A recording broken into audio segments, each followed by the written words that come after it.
Juzi ulisema simu yako imepotea. Yeah. Hiyo ni app gani ulichezesha kupata hii simu? Hiyo app iko kwa Android peke yake, inaitwa Crook Catcher. Haiko kwa iPhone. Haiko kwa iPhone. iPhone mtadili tu na find my iPhone.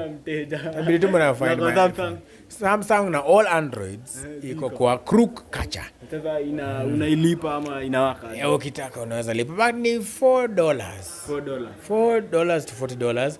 Na hiyo but hata usipolipa for a trial period ukiibiwa, mtu akiweka tu pin wrong unapata ndio simu ya Willis tuko nayo. Yeah man. Unaweza ambia Joyo mwizi. Utambia Joyo mwizi ndio simu hapa. Yeah. Unaambia Joyo mwizi. Tafadhali usijaribu tena. Nani mwizi hapa? Please let us just nilimsamea lakini kitu yenye sasa from what atafanya kutoka nimsamea hadi sasa kwenda mbele, sasa it's on him. Mimi kama Pontius Pilato nimeosha mkono jamani, nimefanya kunawa. Haya tukimalizia tumeona umelonjwa bebe, inaitwa bebe ni XP. Yes, yeah. Hiyo bebe experience inahusu nini? Ni kupatia youth na Gen Z platform na creators a platform place wanaweza kuja waji express. Kuna Bebe Studios wanaweza kuja record pale, na pia kuna platform where unaweza watch content. So every Monday to Friday. Kama mimi ni Gen Z creator, sawa? Nikitaka kuja hapo kuna nalipa ni bure ama lazima ulipe? Bure sana. But tunaongea because unajua the collaboration.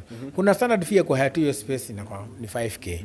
But pia kama ni creator na unataka tu collaborate tutengeneze content pamoja, unakuja tunaongea bana. Maisha ni kuongea.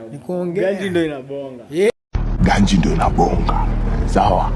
Well, sisa zote pia collaboration na value inabonga. Wagan tukimalizia si warogewa wabebe tena hiyo dobo. Wabebe.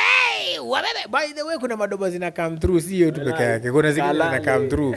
Kalale iko imenitengenezea miela imeitwa for long time, but now kuna EP natengeneza ina come through, na kuna wasanii pale ni line up. Kama nani? Kuna Ebola Mkuu, kuna Saru, kuna Major, kuna Calligraph Jones pale. Pale hivyo. Sasa shule tuliwahi. Saina wazoza na STL. Siko yara utaji wangu. Shukran.